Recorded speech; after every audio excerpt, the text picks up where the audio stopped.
अगर आपके घर में बेटी है और वो सीधा गोद से निकलकर एक दिन स्कूल जाती है, तो आपको ये आधे घंटे की कहानी सुननी चाहिए कि बदलापुर में आखिर उन 4 साल की 2 बच्चियों के साथ ऐसा क्या हुआ जो घटना वो बच्चियां मजिस्ट्रेट के सामने बताने से भी डर रही हैं।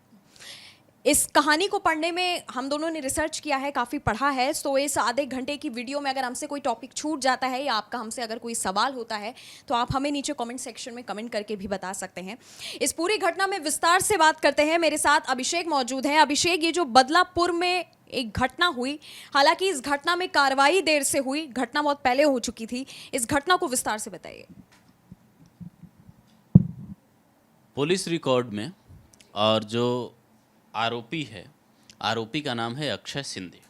इस बात पर बाद में आएंगे। जो घटना हुई है नंदिनी, वो हुई है 13 से 16 अगस्त के बीच।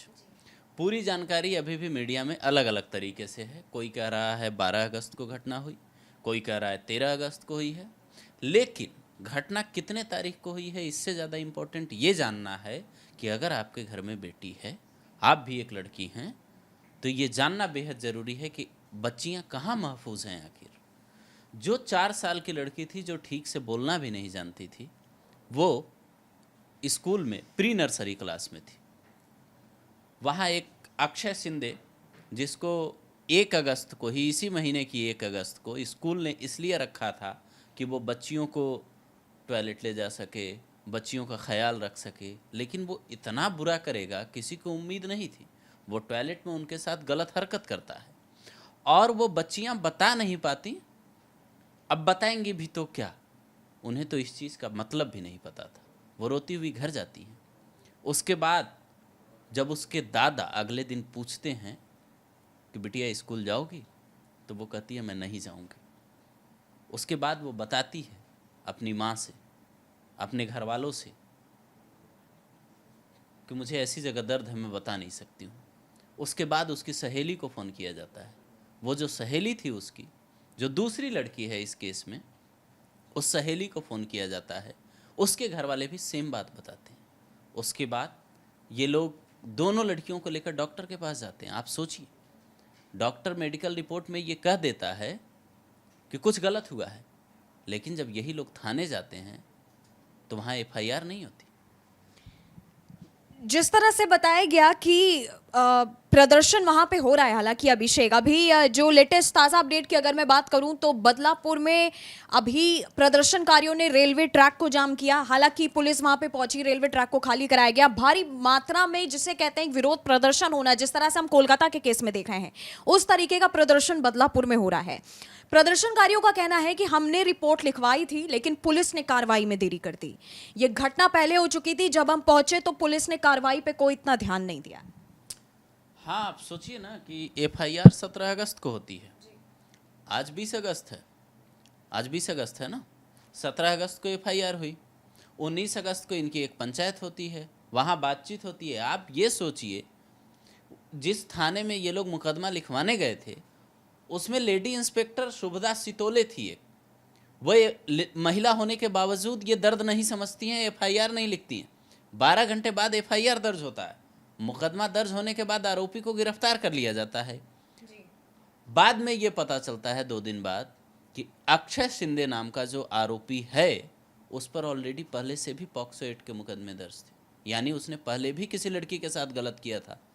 फिर वो जो कंपनी थी सफाई वाली, जिस सफाई के लिए इसको सफाई के नाम पे स्कूल में रखा गया था, वो सफाई कंपनी कौन सी थी, उसकी भी जांच पुलिस को करनी चाहिए। ऐसे लोगों को नौकरी कैसे दे दिया भाई? ये आपने अभी, हाँ, ये आपने अभी जैसे आरोपी का नाम लिया, अक्षय शिंदे, शिंदे जो आपने नाम बताया, इसका काम क्या था स्कूल में? और जैसे आपने कहा कि जिस कंपनी ने इसको रखा था, कंपनी कोई भी एम्प्लॉय को रखने से पहले उसका बैकग्राउंड भी चेक करेगी। सवाल उस कंपनी पे भी उठता है कि जब उस आरोपी पे पहले से ही ये सारे मुकदमे दर्ज थे, तो आपने किस बयां पे उसको 1-2 बच्चियों को लाने ले जाने के तौर पर रखा था? नहीं नहीं, वो सिर्फ 2 के लिए नहीं रखा था, उसको रखा तो था टॉयलेट क्लीनिंग के लिए। दरअसल साफ सफाई का काम करता था वो स्कूल में, जो जानकारी अब तक है।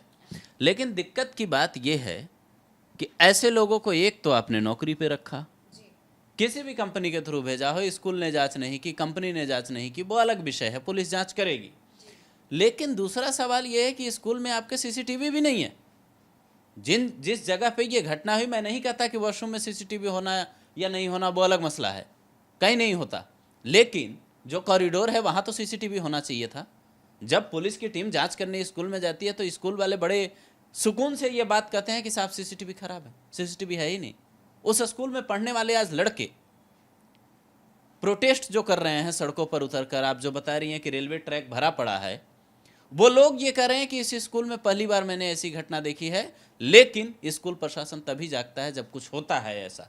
अब स्कूल प्रशासन कह रहा है कि हम सीसीटीवी लगवाएंगे, वहाँ के प्रिंसिपल को भी सस्पेंड कर दिया गया, टीचर को भी सस्पेंड कर दिया गया, लेकिन इससे हासिल क्या होगा? बिल्कुल। और अभी जैसे अभिषेक ये खबर भी आई कि पुलिस अधिकारियों को भी सस्पेंड किया गया। स्कूल प्रशासन पे सबसे पहले आती हूँ, बाद में बाकी के सवाल आपसे करती हूँ। स्कूल प्रशासन का क्या एक्शन रहा जब ये मुद्दा आया? हालांकि सीसीटीवी आपने अब लगाया, जैसे आपने बात कही कि अब तो काम हो कर रहे हैं जी, लगाने की, लगा नहीं है ये नहीं कंफर्म नहीं है अभी कि स्कूल प्रशासन का भी क्या एक्शन है? अभी क्या स्कूल सील हो रहा है या क्या हो रहा है? नहीं, मुझे लगता है कि अगर ये कहानी यूपी की होती तो मुझे लगता है अब तक ये हालत देखने को नहीं मिलती। यूपी में तो स्कूल सील छोड़िए बुलडोजर पहुंच जाता है। अभी एक अस्पताल की घटना हम लोगों ने बताई थी ना जी।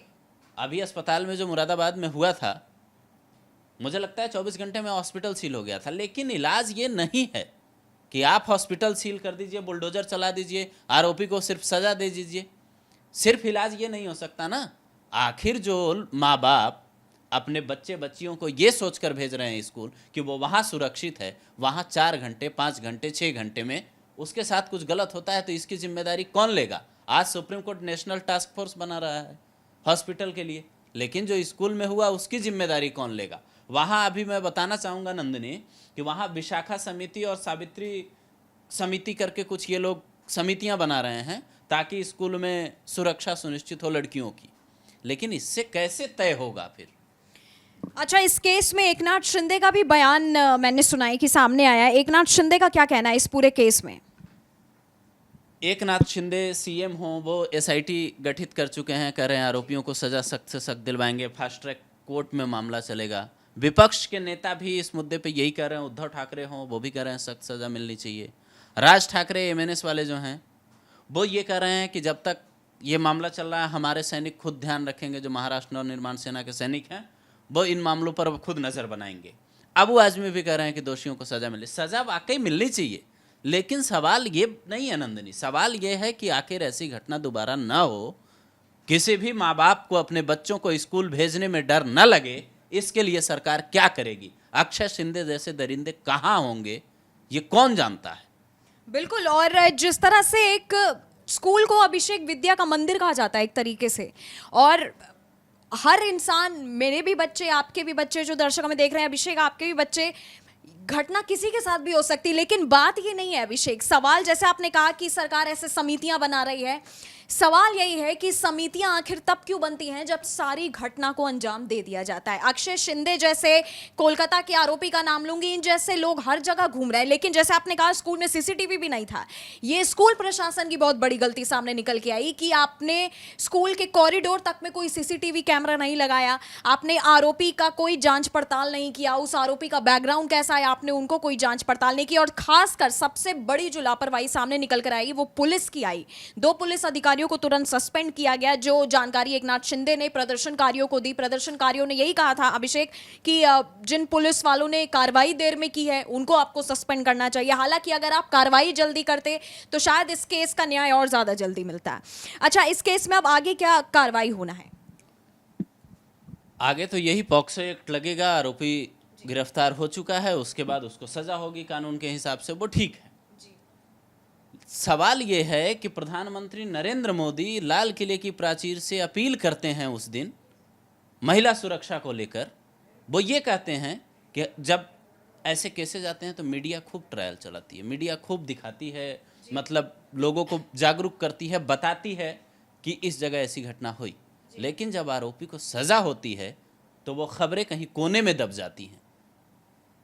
तो क्या ये वक्त आ गया है, क्या ये जो लोग प्रदर्शन कर रहे हैं हाथों में रस्सी लेकर, दर्शकों को ये तस्वीरें देखनी चाहिए, तो क्या ये वक्त आ गया है कि हिंदुस्तान भी ये कह रहा है कि जो लोग इस तरीके का काम कर रहे हैं, इस तरीके का महापाप कर रहे हैं, उनके खिलाफ कुछ ऐसी सज़ा निर्धारित हो जिसके बाद कोई और ऐसा करने की हिमाकत ना कर पाए। अगर प्रधानमंत्री को यह बात लाल किले की प्राचीर से कहनी पड़ रही है तो वाकई नंदिनी ये सोचने वाली बात है। आखिर जो लोग प्रदर्शन वहां कर रहे हैं बदलापुर में, महाराष्ट्र के ठाणे जिले की जो जगह है ये, वहां जो लोग प्रदर्शन कर रहे हैं उनका आक्रोश आप एक शब्द में ये समझिए कि आंसू गैस के गोले पुलिस उनकी ओर फेंकती है, वो उसको उठा के ऐसे पुलिस की ओर फेंकते हैं जैसे लगता है वो पूरी तैयारी के साथ हैं।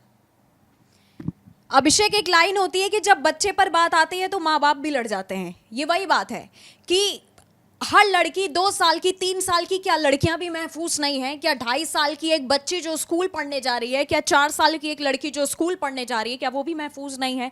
घर में आप केयर टेकर रखते होंगे, केयर टेकर में ज़्यादातर लोग अपने घर में सर्वेंट छोड़ के चले जाते हैं, बाई छोड़ के चले जाती हैं, बहुत सारे केसेस आते हैं। सवाल ये उठता है कि क्या देश में अब एक 2.5 साल की, 2 साल की, 4 साल की बच्चियां भी महफूज नहीं है? क्या कोई बच्ची क्या अब अपने केयर टेकर के साथ भी महफूज नहीं है?